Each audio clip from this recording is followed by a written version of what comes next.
மடாதிபதியாக இருந்த ஒருத்தர் தான் உத்தரப்பிரதேஷ் மாநிலத்தினுடைய முதலமைச்சராக இருக்கிற திரு யோகி ஆதித்யநாத். அத்ரஸ் தமிழ்நாட்டில் இருக்கா உத்தரப்பிரதேசல இருக்கா நான் கேட்கிறேன். அத்ரஸ் சம்பவத்தை பற்றி யோகி ஆதித்யநாத்தோட ஸ்டாண்ட் என்ன, அந்த ஸ்டாண்டு பற்றி திரு அண்ணாமலையினுடைய ஸ்டாண்ட் என்ன?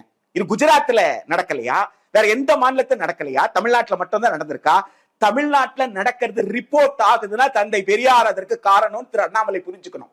உத்தரப்பிரதேசல நடக்கிறதுல, உத்தரப்பிரதேசல ஒரு சம்பவம் நடக்குது அப்படின்னு சொன்னா ஒரு ஆதிக்க ஜாதியை சார்ந்தவர்கள், ஒரு பிற்படுத்தப்பட்ட மிகவும் பிற்படுத்தப்பட்ட பட்டியலினத்து என்று இந்த படிநிலை இருக்குதே, தனக்கு கீழே படிநிலையில் இருப்பவர்கள் மீது ஒரு ஆதிக்கம் செலுத்துகிறார்னா எந்த ஆதிக்க ஜாதியை சார்ந்தவர் அந்த கொடுமையை செய்தாரோ அதே ஆதிக்க ஜாதியை சார்ந்த ஒருவர் இது தவறு என்று பேசுற மரபு தமிழ்நாட்டில் இருக்கு. உத்தரப்பிரதேசல இருக்காம சார் அண்ணாமலை, குஜராத்ல இருக்காம சார் அண்ணாமலை, ஹரியானால இருக்காம சார் அண்ணாமலை, ஏன் இல்லன்னு நான் கேட்கிறேன். ஏன் இல்ல?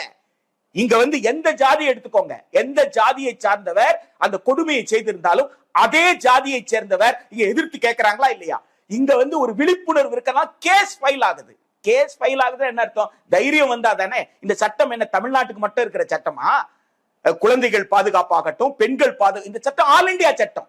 அப்ப மத்த மாநிலத்துல சட்டம் இருக்கு, கொடுமை நடக்கு, ஆனா கேஸ் ரிப்போர்ட் ஆகல. இங்க கேஸ் ரிப்போர்ட் ஆகுது, கேஸ் ஃபைல் ஆகுது அப்படின்னு சொன்னா அதுக்கு வித்தியாசம் என்ன?